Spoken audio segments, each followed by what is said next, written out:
Travel විත් තිසරස සමඟ අනුරාධපුර සංචාරය කිරීමෙන් අනතුරු අපි ප්‍රථමයෙන්ම කී වන්වැලි සෑයට එවකින්ම ශ්‍රී මාපතිය. දැන් අපි යන්න සූදානම් වන්නේ ථූපාරාමයට. ඔබ මේ දකින්නේ ථූපාරාමය.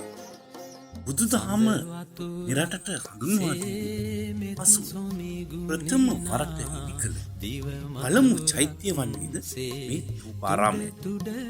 ක්‍රිස්තු පූර්ව 3 වන සියවසේ දේවානම් පියතිස්ස රජු විසින් මෙය ඉදිකර ඇති ඉතිහාසය සාක්ෂි දරයි.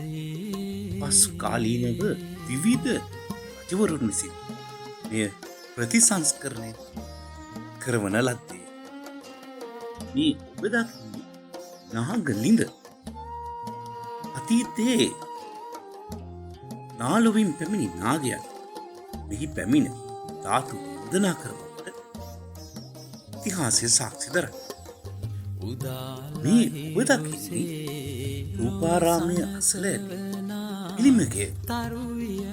මෙහි ශෛලමය බුද්ධ ප්‍රතිමාවක් රතියෙන්. ඔබ මේ දකින්නේ ශෛලමය ප්‍රතිමාව.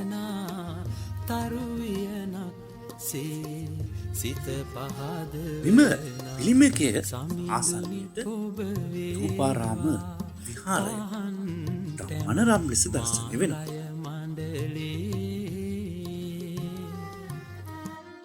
සඳ වතුරක් සේමෙත් සොමි ගුණේනා අනුරාධපුරයේ රුවන්වැලි මහා සෑය ආසන්නයේ මේ ථූපාරාමයට රුවන්වැලි මහා සෑය ළඟ සිට පාගමනින් පැමිණිය හැකියි.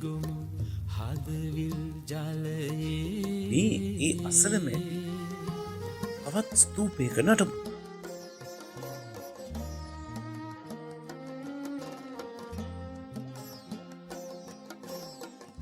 මේ ඔබ දකින්නේ සංඝමිත්තා මිහිඳු වහන්සේ පැමිණ ඒ බව සඳහන් කෙරෙන සංඝමිත්තා මහා සෑය. ඊළඟට ගමන් කරන්නේ තවත් සුවිශේෂී ස්ථානයකට. ඒ තමයි විශාලතම චෛත්‍ය. අනුරාධපුරයේ දැකිය හැකි විශාලතම චෛත්‍ය ඒ තමයි ජේතවනාරාමය. ඔබ මේ දකින්නේ ජේතවනාරාමය සල පිළිමකයක්. මෙහි විශාල රූපයක් වුණු බවද අතීතයේ සාක්ෂි දරන. ඒ වගේම මෙතන ඉතා උස උළුවස්සක් දැක ගන්න පුළුවන්. මේ ඔබ දකින්නේ ජේතවනාරාමය ඇතුළේ බුදු කුටිය. ඔබ මේ දකින්නේ ශ්‍රී ලංකාවේ විශාලතම චෛත්‍ය ජේතවනාරාමය. මෙම ජේතවනාරාමය මහසෙන් රජතුමා විසින් කරවන ලද ඉතිහාසය සාක්ෂි දරන. මෙම සුවිශේෂී වූ චෛත්‍ය අක්කර 8ක භූමි ප්‍රදේශයක පැතිරී තිබෙනවා. ථූපාරාමය නැරඹීමෙන් පසුව අපට පාගමනින් ජේතවනාරාමයට පැමිණිය හැකියි. ඒ එනකොට පෙරදුක් වාසයේම බොහෝ නටමු අපට දැකිය හැකියි. මේ දකින්නේ ජේතවනාරාම අසින්. ජේතවනාරාමය නැරඹීමෙන් පසුව කිලෝමීටරයක් විතර ආගමනින් පැමිණි අපට දැක ගන්නට හමුුණේ මේ කුට්ටම් පොකුණ. මේ කුට්ටම් පොකුණ පළවන අග්බෝ රජු විසින් කරවන ලද්දක්. මෙයට කුට්ටම් පොකුණ යන නම යොදා ඇත්තේ මෙහි පොකුණු දෙකක් ඇති නිසා. එක පොකුණක් විශාල ලෙසද අනිත් පොකුණ කුඩා ලෙසද දකින්න පුළුවන්. ශෛලමය ඉතා උසස් නිර්මාණයක් ලෙස අතීත නිර්මාණකරුවන් විසින් මෙය ඉදිකොට තිබෙනවා.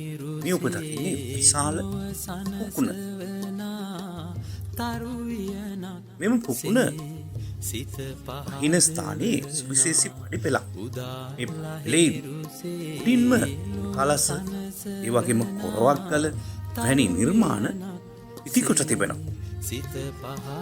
අතීතයේදී මහා විහාරවාසී ජේතවනාරාමේ වැඩ සිටි ස්වාමින් වහන්සේලාගේ පරිභෝජනය සඳහා මෙම කුට්ටම් පොකුණ සාදා නිමකොට ඇති බව සඳහන් වෙනවා. ඔබ මේ දකින්නේ උන් කලස, ඒ වගේම මෙම ස්ථානයේ ඇති පිය ගැටපෙළ. මේ ට්‍රැවල් විත් තිසරස අනුරාධපුර ගමන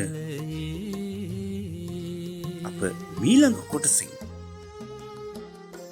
අනුරාධපුරයේ තවත් විස්තර නරඹමු. මේ ඔබ දකිනා සිටිය කුට්ටම් පොකුණ, මේ කුඩා පොකුණ.